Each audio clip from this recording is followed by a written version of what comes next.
Well, would you look at that? JJ's not in his usual sitting position in the room. That means something's different. You're right. It's been a while since I've done one of these, but I do enjoy doing them every time. So we're going to do a tier maker today, and we are going to do it on the current Raptors roster, basically ranking the pieces that we have here. Pretty simple and straightforward and to the point. That's the goal of the day. Yeah. Before I fully get into things, obviously usual drill, make sure you're leaving a like on the channel, helps the algorithm out a ton. You already know that, but I'm still gonna say it. Subscribe to the channel if you're new here as well, and if you plan on doing irresponsible sports betting in the near future, just make sure to check out my link in the description below. Alright, so pretty simple and straightforward with this one as far as it comes to the tier. So bunch of categories here, we're gonna go through them real quick. So we have the guy, which is self-explanatory. The next guys, which are like the next best players, obviously after the guy. Key pieces, solid role players, prove it, which I think is going to be a really fun category. Bench vibes, which is, you know, you're chilling on the bench most of the time, and yeah, providing vibes when you can see fit. And 905, which again I think should be pretty self-explanatory. So let's kick things off here. I have the 15-man roster plus the two-way guys on here, as well as Jeff Downton, whose contract is obviously partially guaranteed. And he's actually going to be the first person up here. So I think Downton goes right into the prove it category. Look, he's had a couple of good moments, I think, last season that showed some nice signs as a potential role player in the future. Is that going to be in Toronto? Well, he's going to have to prove it. Like, he's literally the definition of prove it. He is on a partially guaranteed deal. I think if he performs well enough in training camp and looks good enough, maybe they trade somebody off the roster to make space for him, because, you know, the Raptors are naturally currently at 15. I like Downton, but he's got an uphill battle to be a part of this team and a part of this roster. So prove it just seems like a good category for him. Next up is Garrett Temple. I kind of covered this in the video that I did on him, but he's going straight to bench vibes. He'll probably be on the team. He will be on the team. He's going to be sitting at the end of the bench. He's going to provide some veteran leadership, and I can't imagine he's going to have a big role with the Toronto Raptors in their upcoming season, quite frankly. So Grady Dick is an interesting one, right? Because obviously he's a rookie, and I think just by the nature of him being a rookie, all things considered, I'm going to put him in prove it. For him, it's really just a matter of how quickly he adjusts to the league, which I think will be a fun storyline to watch all season. Grady has so many gifts that I think will translate really well over to the NBA. It's just a matter of adjustment period for him and how quickly he can work into the rotation. We'll jump him obviously from the prove it to the solid role players, maybe even the key pieces, but I think by the end of the season, he might be here. But as it stands now, he's here. So OG Anunoby, this is the first of, I guess, the bigger players on the team, so to speak. And OG Anunoby, I think, goes right into the next guys. Also, I think that I've briefly touched upon on this channel, but I'll expand with it a little bit more. So OG Anunoby, I think, is one of those guys that after Pascal Siakam, again, as things currently stand, we're talking about as things currently stand. We're not going to talk hypothetical trades that may still happen.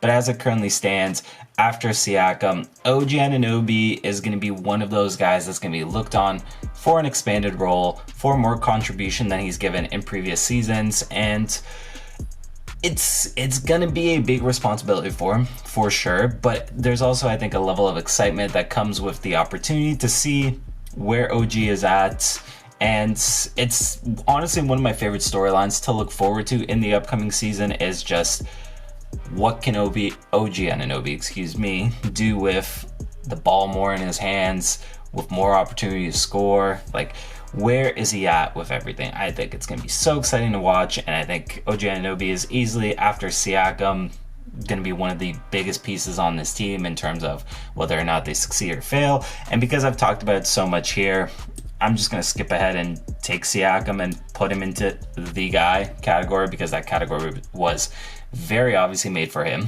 specifically. You can consider it like your S tier category. Now look, like, Yes, Pascal Siakam trade rumors have been flying left and right. There was even one this morning where it was talking about Pascal Siakam and the Siakam trade being inevitable. I didn't really feel like making a video on that, to be honest, because as I'm sure most of you are, I am slightly burnt out on the Siakam content. If it's good enough, I'll obviously still make videos on it, but if it's just more of the same, which a lot of it has been, I'm just not touching that. But as things currently stand, Siakam's still on the team, and as things currently stand, Siakam is the guy. Like, I don't think there's any argument about that. So, moving on to Dennis Schroeder, I think he's going to be a very solid role player for this team. Now, there's still going to be questions, I think, of whether or not Schroeder gets the starting point guard spot or Schroeder, comes off the bench, depending on what they want to do, obviously, with Scottie Barnes. And obviously, Scottie Barnes is coming up next on this tier list. So it'll be interesting to see how the pieces fit, when training camp opens, when the season obviously starts, and who's playing where, depending on whether or not, Scottie Barnes is the designated point guard. I think Schroeder has a chance to potentially slide up to maybe key pieces. But if all things align and, Barnes gets his chance at the one spot, Schroeder will be a solid role player for this team. He's a quality player that I think could contribute a lot, but that's pretty much it. And now moving on to Scottie Barnes. Obviously, again, I briefly touched upon this with the OG thing, and I've talked about it in previous videos. Scottie Barnes obviously goes right into the next guys, and quite frankly, I think he is probably, as it currently stands, the most integral swing factor of this upcoming season. We all know Barnes had a bit of a sophomore slump. I think people were just expecting a little bit more out of him than what we got. And obviously, opinions have kind of, not opinions, sorry, but like the hype level on Barnes has died down a little bit, which I think is a little unfair because I think Scottie still has the world of potential in front of him, and he's going to get his chance. He's going to get an expanded role here no matter what the circumstances, and Barnes will have every opportunity to shine and to make a difference this season.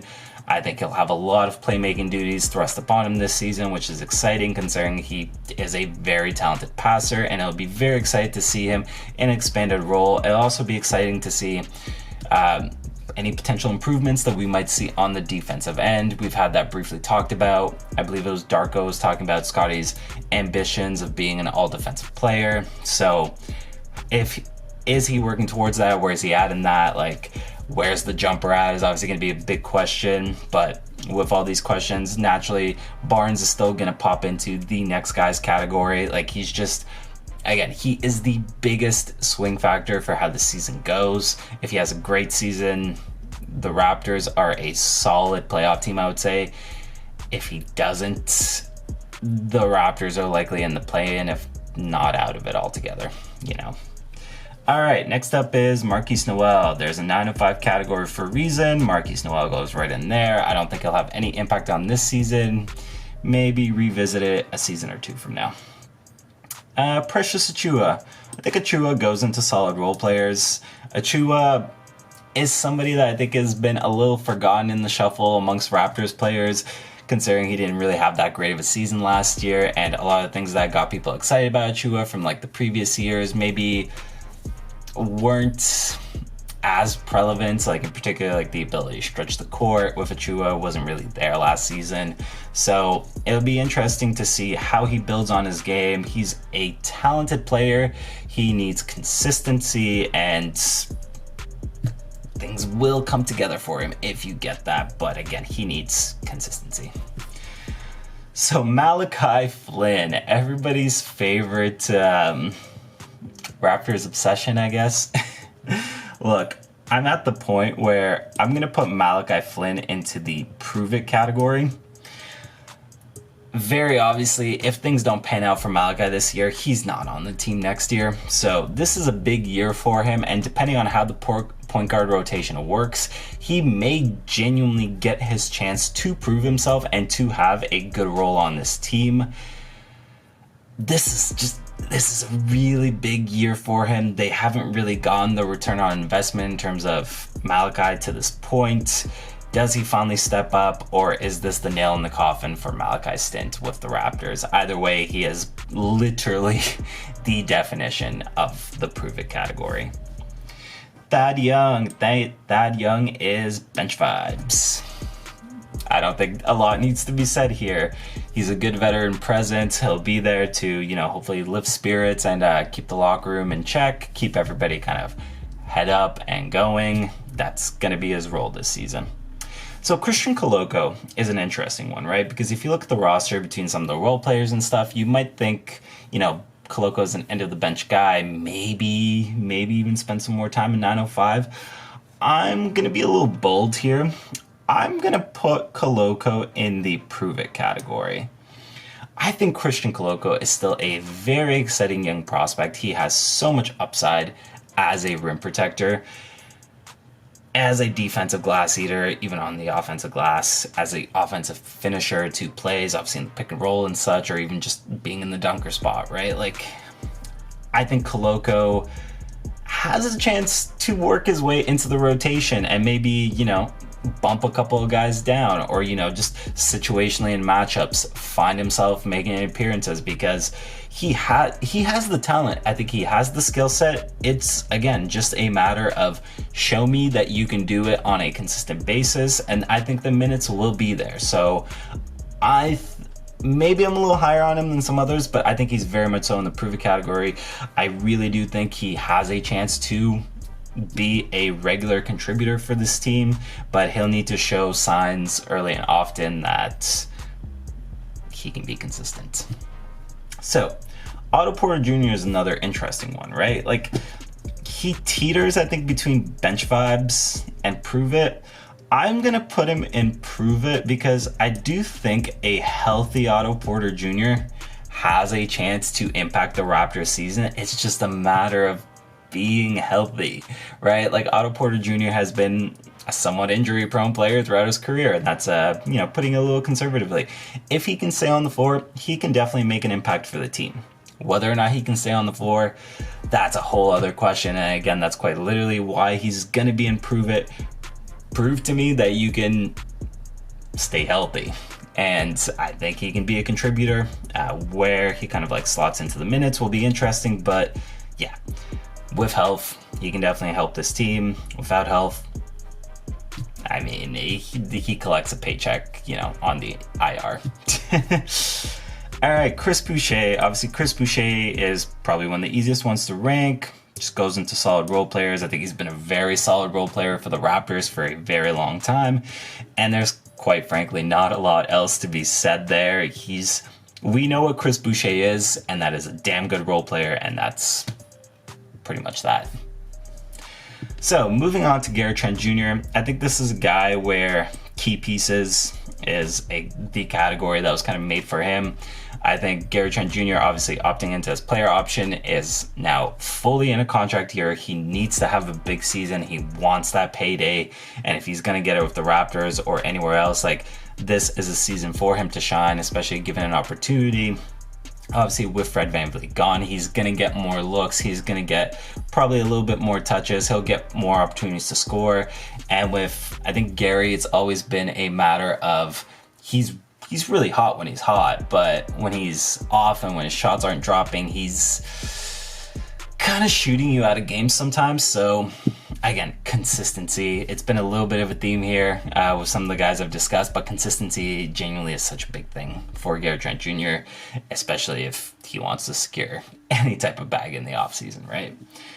So McDaniels was an interesting addition to the Raptors in the offseason, kind of a very under-the-radar move. And I'm going to toss him into prove it because I think when it comes to the bench, you're going to have McDaniels and Otto Porter Jr. probably vying for a lot of the same minutes. So whichever one of them can prove it more is probably going to end up getting a lot of those minutes. And yeah, there's no longer explanation for it. I really do think he's in the prove it category because if he shines, and he'll get his minutes and he'll get his opportunities. All right, next up here we have Ron Harper Jr. 905. Do I really need to say that much more? Especially for the sake of this video running long, we're not doing it. He's 905. Freeman Liberty, took a solid chance on him after, you know, he had a good run in the summer league with the Bulls. I think he's going to be a 905 member for the Raptors. Not much needs to be said. And quite frankly, to round it out, I think this is also going to be a pretty quick section. Jakob goes into key pieces. I think he's probably arguably the fourth most important player on this team. I think the Raptors played a lot better after they acquired him last season. He brings really good defensive presence, and he obviously gives you a presence on the glass. He's the center that the Raptors have needed for a while now. He brings really good stability at that position for them, and he's very obviously a key piece to this team and how they're going to perform this season. And yeah, that pretty much does it for me. What do you folks think? This is obviously a part of the offseason where a lot of stuff can still change, so I'm probably gonna revisit these rankings in the future and do them all over again. So this is by no means a concrete finalized list, but this is just kind of what I'm looking at with these guys at this point in the offseason. So comment below, let me know your thoughts. Let me know what you disagree with. Let me know who you thought should be a category higher, lower, maybe even 2 categories higher if you're feeling that bold. And yeah, other than that, folks, that's pretty much been me. Usual drill, obviously, repeated. If you haven't done so already, like the video. It takes a second and makes such a big difference for me in terms of performance for the videos. So thank you if you're helping me get it out into the algorithm. Subscribe to the channel if you're new here. Other than that, folks, it's been JJ Buckets. It's been a pleasure, and I will see everybody next time.